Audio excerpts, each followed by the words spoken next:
तो अखिलेश यादव और इकरा हसन का मालेगांव दौरा पहले से ही डिक्लेयर था, मगर पूरा शेड्यूल नहीं मिला था।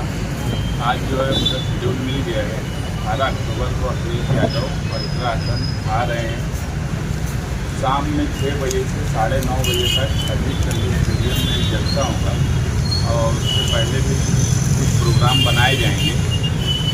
हम ये बात मानते हैं कि इंडिया अलायंस में समाजवादी पार्टी वाहिद पार्टी रही जिसने मोदी का रथ रोकने का काम यूपी में किया, और यही वजह है कि आज आप अगर देखेंगे बीजेपी, मोदी, अमित शाह, उनकी बॉडी लैंग्वेज बदल चुकी है। 10 साल में इन्होंने जो हिटलरशाही की वो इस मर्तबा सरकार तो ज़रूर बनाए, मगर कमज़ोर सरकार होने की वजह से कहीं ना कहीं उनको बिल पास करने में भी तकलीफ हो रही है। और जिस तरीके से वो धांधली कर लिया करते थे वैसी धांधली फिलहाल नहीं नज़र आती। और इस काम को अगर किसी ने रोका है तो अखिलेश यादव और समाजवादी पार्टी ने रोका है।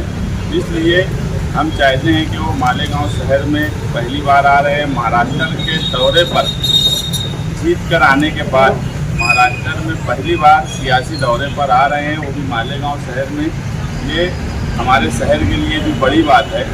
और हम इस प्रोग्राम में इंडिया अलायंस की तमाम ही पार्टियों को बुलाने वाले हैं। इंडिया अलायंस की जो पार्टियां हैं, जो जिम्मेदार हैं मालेगांव शहर में, और दूसरी तरफ भी सूबत आई बच्चों member of parliament India alliance की आई, और इसी जीत में सबसे अहम रोल मालेगांव शहर ने अदा किया, तो उनको भी बुलाएंगे।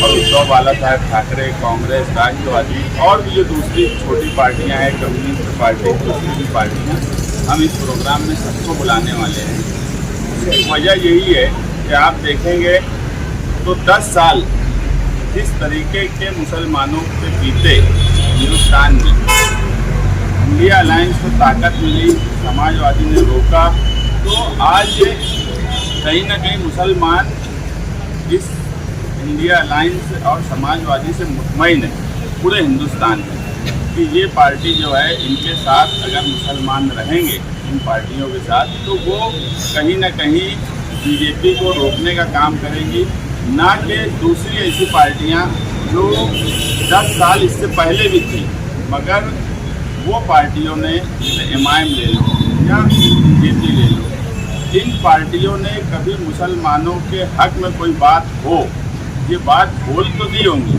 मगर उसके असरात कभी पड़े नहीं।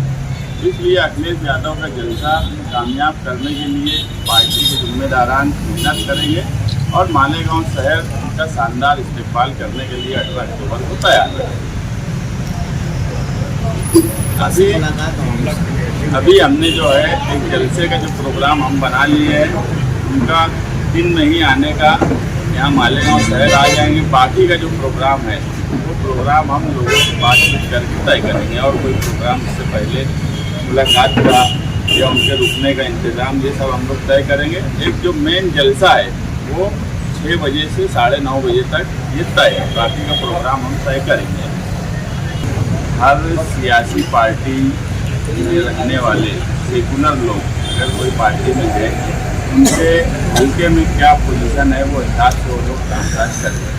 अगर ये एक वीडियो आ रहा है तो आप अगर देखेंगे तो इकरा हसन के एहतजाज और इकरा हसन के बोलने पर ही वो साधु को अरेस्ट किया गया, ये भी बात बिल्कुल बराबर है। सबसे पहले अगर ऑब्जेक्शन किसी ने यूपी में लिया तो इकरा हसन ने, तो सियासी तौर पे उनको कामकाज करने के लिए कुछ चीज़ें अगर करना पड़ती है तो ठीक है, वो उनके हिसाब से।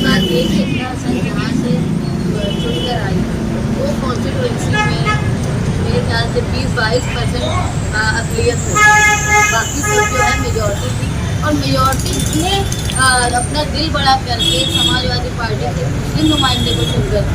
तो ये है कि भाई नुमाइंदे के कोई मजहब नहीं होता, नुमाइंदा सेकुलर होता है, वो उन्होंने जो किया।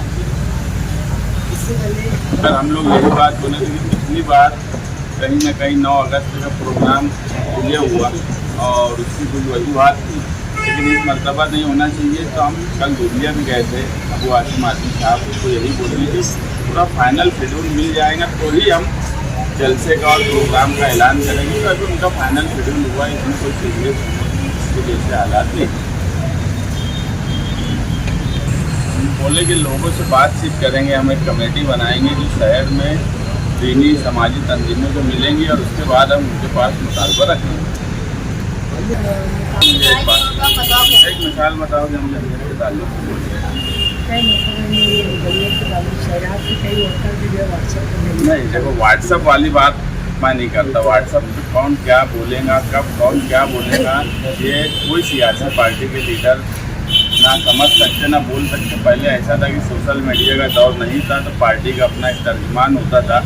अब तमाम ही पार्टियों का ऐसा है कि उनके वर्कर और सोशल मीडिया पे सामने से कोई बात होती, उस पर वो कब कौन क्या लिख देंगे, तो उस पर मैं बात नहीं बोलूँगा। ऑफिशियली हम कभी जमीयत के बारे में कोई बात बोले ही नहीं। हाँ, इतराज़ अगर मजलिस के नुमाइंदे पे है, ये है कि काम काज इस शहर में नहीं किए और एक मंत्री के सामने झुक जाते हैं सिर्फ इस लालच में कि मुझे ये शिवसेना के एक जिम्मेदार कारपोरेटर है, बाद में वो ओहदे पे भी रहे, वो बोले एक मरतबा कि आमदार तुमसे आमदार काय आहे, त्यांना टेंडर मैनेज करून देतो आम्ही, पिकअप बसते।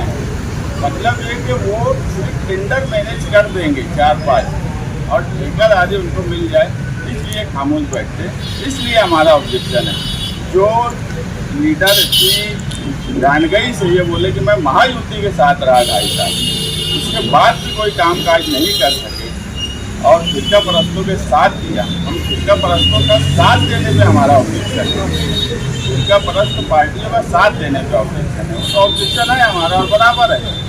जमीयत का जलसा ये तो हर कोई बोलेगा कि ये नामुनासिब बात है। जमीयत के जलसे से अगर तो किया जा रहा है और खैर इसको अच्छी नज़र से नहीं देखते, क्योंकि तो लोग जमीयत में फंड इसलिए देते हैं कि वो आवाम की मजलूमों की मदद करे, उनके बैनर वगैरह। इसलिए इसको तो हम ही नहीं, हर कोई उसको अच्छी नज़र से नहीं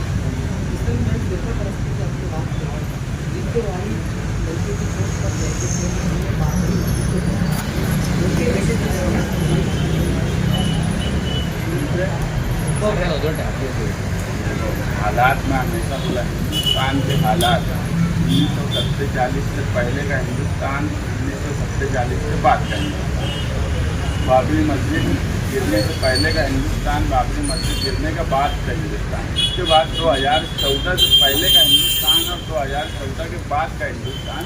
इसमें कहीं ना कहीं सियासी पार्टी और सब चीज़ों में चेंजेस आए, लोगों को सोचने में भी चेंजेस हुए और आज उद्धव ठाकरे की पार्टी इंडिया अलायंस में है। और जो लोग ये बात बोलते हैं कि बाबरी मस्जिद गिराए, तो उसमें बाबरी मस्जिद गिराने के बाद तो सबसे ज़्यादा ऑब्जेक्शन अगर किसी ने लिया तो मालेगांव शहर ने ही लिया है और निहाल साहब ने लिया और उनसे लोगों ने लिया, ये भी सब जानते हैं। लेकिन मैं बोला कि 14 से पहले और 14 के बाद सियासी बदलाव हुआ है। सियासी बदलाव के हिसाब से कभी कभी कुछ चीज़ें चेंज होती है। नहीं बीजेपी क्या है, आज कोई ताकत कमजोर होती है फिर बीजेपी को छोड़े, उनका साथ देने से बीजेपी को कमजोर करना। आज हमारा अव्वल मकसद है कि बीजेपी कैसे भी कमजोर हो। अब यात्रा जब निकालने का हम जिम्मेदार लोग तय किए तो मुझे भी ये उम्मीद नहीं थी कि शहर में इतना वालाना इस्तेमाल हिसाब यात्रा का होना है। हम जब लोगों के घरों तक पहुंच रहे हैं, उनके एरिए में जा रहे हैं, जिस हिसाब से हमारा इस्तेमाल हो रहा है, तो एक बात हमको लग रही है कि ये शहर चेंजेस चाहता है, बदलाव चाहता है। साबिक एमएलए और मौजूदा एमएलए 25 साल से इस शहर में दोनों अब एक दूसरे पे इल्ज़ाम लगाते, वो बोलते वो काम नहीं किए, वो बोलते वो काम नहीं किए। ये एक बात तो दोनों तस्लीम कर ली है कि काम नहीं किए और काम नहीं करने का नतीजा ही ये शहर है कि आज की 70% सड़कें मालेगांव शहर की खराब है, 60% गटर जो है वो ओवरफ्लो है। तो ये सब लोग कहीं ना कहीं जो बुनियादी सहूलत है, लोग आज बड़ी बड़ी चीज़ें सोच नहीं पाए। कि कॉलेज, रोजगार, तो ये कहीं ना कहीं बदलाव की तरफ शहर जा रहा है और बदलाव का ऑप्शन उनको शान हिंद के अंदर दिख रहा है कि यही है जो इस शहर में बदलाव लाएंगी। इसलिए हमको बहुत अच्छा उसका रिस्पांस मिल रहा है और ये यात्रा अभी हम 2 दिन और चलाएंगे, क्योंकि अब जलसे का हमारा फाइनल ऐलान हो गया है। तो 2 दिन यात्रा चलाने के बाद हम जलसे की तैयारी में लग जाएंगे।